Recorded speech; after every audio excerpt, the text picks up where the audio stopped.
स्थानिक स्वराज्य संस्थेच्या निवडणुका आज जाहीर झालेल्या आहेत। काँग्रेसनी सुद्धा महत्त्वपूर्ण बैठक जी आहे काँग्रेस भवनमध्ये आयोजित करण्यात आली होती। याच बैठकीला सतीश पाटील उपस्थित होते। सर, आज काय बैठकीमध्ये काय ठरलं?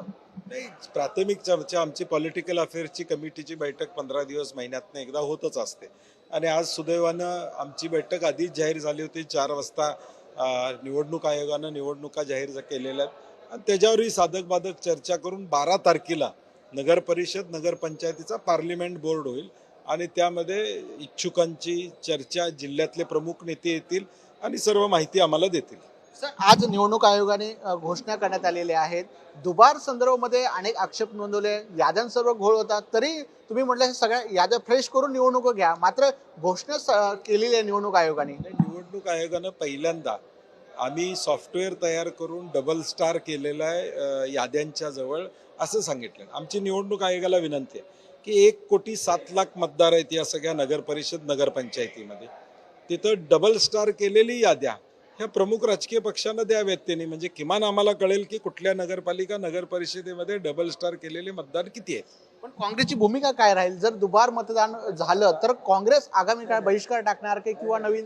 विषय असा आहे की दुबार मतदान होऊ नये याची जबाबदारी निवडणूक आयोगाने घेतली पाहिजे। आता ह्या दुबार मतदानाचा मुद्दा आमचे नेते राहुल गांधींनी या देशात मांडला, तो गावागावापर्यंत पोहोचलेला आहे। आता उद्या मतदान केंद्रावर वाद झाला किंवा एखाद्या दुबार मतदारांच्या संदर्भातले तिथं राजकीय पक्षामध्ये वाद झाले तर त्याला सर्वस्वी निवडणूक आयोग जबाबदार असणार आणि म्हणून अजून देखील यामध्ये सुटसुटीतपणा आणणं, मतदार याद्या आता झालेल्या आहेत तरी देखील त्यामध्ये अजून काय करता येत असेल तर करावं अशी आमची अपेक्षा। सर, पार्लमेंटची बोर्डची बैठक 12-13 आयोजित करण्यात आली, काय बैठकीमध्ये आगामी काळामध्ये? पक्षाच्या निवडणुका लागतात त्यावेळी पार्लिमेंटरी बोर्ड बसत असतं आणि त्या पार्लिमेंटरी बोर्डामध्ये जिल्ह्यातले कोण कोण इच्छुक आहेत, इच्छुकांना आपण बोलवत नाही परंतु प्रमुख नेते येऊन सादरीकरण करतात, किती जागा आपण लढतोय, AB फॉर्म देण्याचा असं एक सिस्टमॅटिक जो आहे तो त्या कार्यक्रम होतो। पण या निवडणुकीमध्ये शेवटचा प्रश्न, मनसेला सोबत घेणार का? स्थानिक स्वराज्य संस्था निवडणूक अजून त्याच्यावर चर्चा झाली असं मला वाटत नाही आणि मला वाटते आज आता सुरुवात झालेली आहे।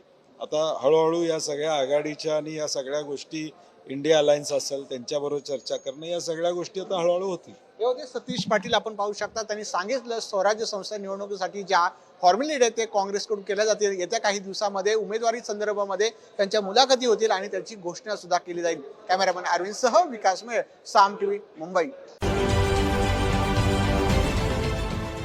देश विदेशातील प्रत्येक घडामोडींचे लाईव्ह अपडेट मिळवण्यासाठी आता साम टीव्हीच्या सर्व सोशल मीडिया प्लॅटफॉर्मला लाईक, फॉलो आणि सबस्क्राईब करा।